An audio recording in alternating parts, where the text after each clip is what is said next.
Hello guys, papunta pala kami ng Robinsons Galleria, Cebu. No, tingnan nyo ang labas. Grabe, sobrang init, parang mabagas yata yung kalabira ko. Mapapasabak pa itong ganda kong hiniram lang sa Kujik at sa Rejuve. Bakit naman ganito kami lumabas ngayong oras na ito? Sobrang namang init. Sa sobrang init ng daan, parang lalayas yata ang lahat ng mga kuto ko dito. What? Yun pa pala ang Queensland pag may-ari ng mga Adarna. What? Kasunod pala ng Queensland ay ang dating restaurant ng White Gold House.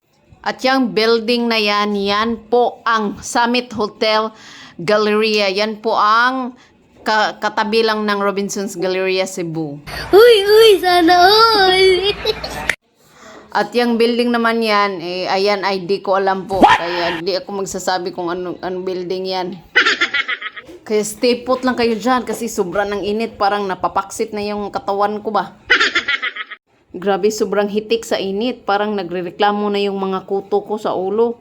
Sabi niya, Auntie, sobrang init na ng ulo ko. Don't worry mga kapatid, tayo'y papasok na at hindi na kayo maiinitan. At ayan, papasok na kami at wala nang init, no? Parang masaya na at sumasayaw na ang mga kuto ko sa ulo na mag-i-aircon na sila. At ang anak ko naman ay sobrang nasiyahan. Akala naman niya papasokin ko dyan sa mga kwadro-kwadro na yan. Yung asawa ko naman nagdadala ng payong ng pagkalaki-laki, parang buong barangay yata ang hindi maulanan yan or mainitan. What? Oh, di ba? Nakita niyo yung loob ng Robinsons? Napakaganda. At Paskong-Pasko na. Wala pa naman akong ipon ngayon para sa mga kinugos ko or sa mga ko ba? Mga ano tawag? Kinugos ba? Yatay Pasensya na talaga kayo ba? Ganito talaga ako magsasalita sa Bisaya. Uy, sana all! At ito na, magseryoso tayo ring dapitan, no? Dito, sa bandang dito, magseryoso tayo. Ayan, nakikita nyo yung mga produkto na may tatak na I Love Cebu, at saka yung may mga perfumes din, may mga pampaganda, yung mga basket na yung asawa ko nagsamin-samin dyan. May mga plants at saka iba pa yung mga decoration. Klase-klase lang ba? Makikita niyo. Tingnan yung asawa ko. Papasok-pasok pa siya sa may cellphone. Akala mo naman bibili. Hindi lang naman siya bibili. Tingin-tingin lang yan.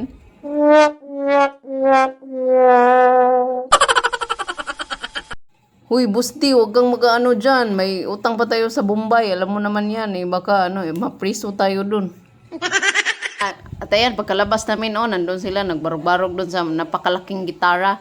Aakyat kami sa escalator ba, papunta kami sa, sa ibabaw.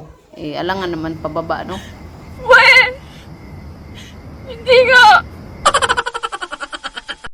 Ang di ko lang talaga maintindihan kung bakit ako ang nagiging tagakuha ng video nila. Ako naman ang, nagblog. Tsaka yung rin niya, yung payong niya, talagang makakapansin talaga lahat ng mga tao sa laki ng payong dala ng asawa ko. Ayan na. Pasaka pa yan ng isa pang escalator kasi nasa ibabaw pa yung isa. Pagkatapos dyan, nandyan na yung mga pagkasakay niya sa escalator, ako nakasunod. Nandyan sa ibabaw yung yung French fries. Kita nyo, nakalula rin, makita nyo ang laki ng guitar. Ang ganda-ganda talaga ng Robinson. Ayan, papunta na sila para mag-order sa yan, potato corner. Ang sarap talaga dyan sa nila, French fries. Tingnan nyo yung mga presyo. Hindi masyadong nahagip ng kamera. Basta yung anak ko nag-order dyan. Siya yung pinabayad ng asawa ko. Binigyan lang siya ng pera. Tingnan yung mga presyo. Sakto lang din naman kasi masarap naman talaga ang fries at nasa aircon. So, hindi na tayo mag-question kung magkano. Tingnan nyo ang design. Napakaganda talaga at maliwalas. Nagmumuni-muni muna ako while waiting na maluto yung fries na binili namin. Oh, tingnan nyo, oh. Ayan, nasa tuktok kami. Kita nyo yung, ano, yung sa baba. Napakaganda ng interior design. So, nagtingin-tingin lang dyan ako sa gilid, no? While waiting na maluto yung french fries na in-order ng anak ko. O, ayan, oh. Dyan lang yan din sa gilid, oh. Makikita nyo. O, ayan, nandyan sila. Parang okay na yata. O, ayan. Tingnan nyo pa yung view. Napakaganda talaga. At, ano, parang mawawala yata yung, ano mo, ma-unwind ka ba? At ma-refresh yung utak mo. Ayan. Dala na ng anak ko yung french fries. So, kain-kain lang siya. Uy, pangagda po day. Patikim naman. Kahit kunti lang. Kahit isang, ano lang, isang stick lang ng fries. O, ayan, oh, nakakuha ako.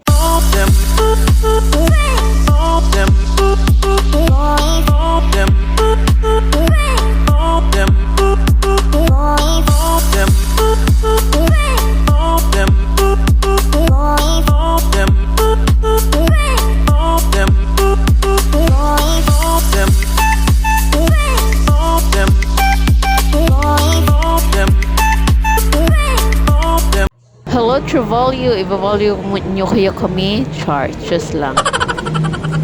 Yeah, so ayan po, papunta na po kami ng grocery. So since bawal pong kumain sa loob talaga ng grocery, kaya pinatapos ko muna yung anak ko na kumain ng kanyang french fries.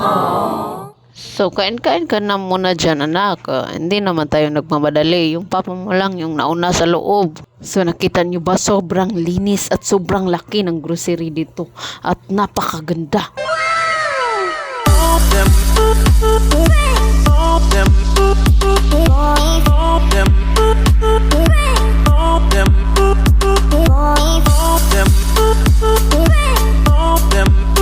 At ayan po, nasa wakas nakapasok na rin kami sa grocery. At ano, patingin-tingin lang naman kami. Hindi naman namin in-afford lahat. Oh my God.